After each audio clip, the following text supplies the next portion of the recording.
Well, let's bring into our conversation Mike Tirico of NBC Sports. Mike, my question for you, Adam Silver has been much more adept, as Stephanie said, in dealing with players who want to have their voices heard. There hasn't been, at least to the public eye, as much of an effort as there have been in the NFL, for example, to bend and bob and weave to bullying efforts from Donald Trump and other political and commercial concerns.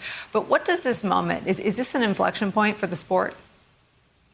Not for this sport, Nicole. I think for all sports, this is of massive significance when you talk about protests and taking a knee and things that are done before the national anthem or jersey statements that are made with players wearing certain terms or phrases or names on the back of their jerseys. That's one thing. But to stop the league in the middle of the playoffs that the league has worked very hard to get started, I think the aggravation has turned the players to some sort of action.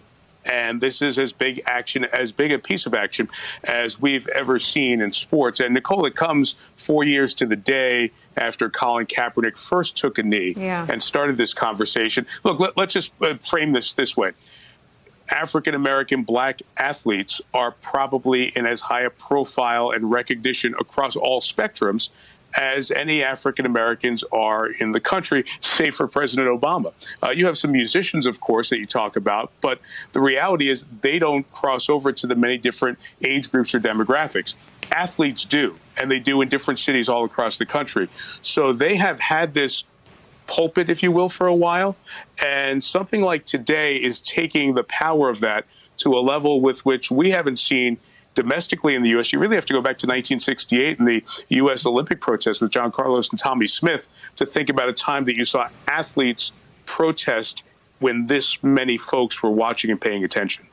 I want to talk about some of the individual athletes. I mean, LeBron James has been a target for cable news hosts like Laura Ingraham for years. Got in a Twitter war with Donald Trump about, or actually he stood up for the Warriors and for Steph Curry and Coach Kerr when they decided not to go to the White House. But can you just, for anyone that doesn't follow these players or these teams, can you just give voice to the larger tensions? But and I take your point. I mean, these athletes are carrying the burdens quite gracefully, I would say, that they feel in their communities. But they are leaders, and everything they do and say is scrutinized.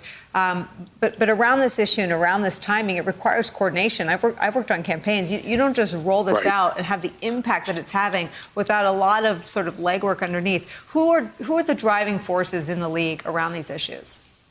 Some of the biggest names, like you said, LeBron James, Chris Paul, some of the biggest names in the league are the ones who are willing to use their voice. And I think it provides, I don't want to say cover, but it provides a lead blocker, to use another sports euphemism, if you will, for the rest of the players to follow behind and say, if they're doing it, it's okay to do here.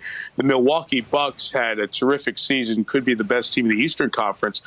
For many folks, they were the favorite to make the NBA Finals, albeit this very different year. And their star player, Giannis Antetokounmpo, is the MVP of the league this year. And this wouldn't have happened if he wasn't part of the conversation and he had not been a significant voice in this conversation up to this point. So you're getting the biggest names in this sport who are using their platform. Let's be honest, it's 2020. Anybody who's got a phone is a little more active than they used to be or could be, right? So now you have a lot of people who are talking and using that platform. And I think you're seeing the players take that to yet another level. And just one other point on that, Nicole, and the coordination you talked about when you were working on the Republican side there and conventions and all the other things you were trying to pull together. These players are all in the same place. They're in Orlando in the bubble. And I think that allows them to do what Steph just said, have an 8 o'clock meeting, and that helps activate more of them. Let me ask you about this upcoming campaign.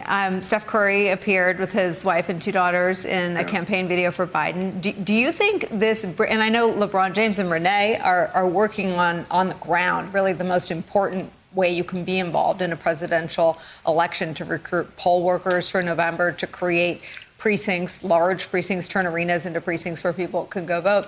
But do you think this pushes more players into this upcoming election? I think they were more in it than they were ever before, and I think that'll continue. Just look at the get out the vote movement that we've seen. We've seen many, not just players, Nicole, but teams as well say we will open our stadiums to be polling places for canvassing, for people who are trying to find a place to safely vote if their polling place was shut for a variety of reasons. So that hasn't happened before. Players are using their platform in very different ways, whether it's very active in support of candidates, encouraging their audience that might not otherwise be pushed to vote, to go vote and to do some research and get on their phones and find what the stories are that matter to them. And I think the teams and organizations, which is not just a African-American story, that's a white story too.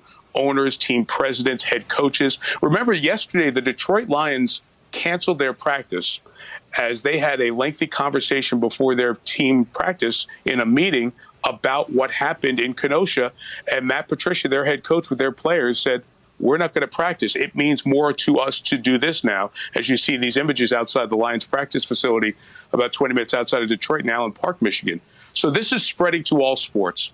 I know the Milwaukee Brewers were having a conversation in the last few minutes if they were going to play tonight in their game.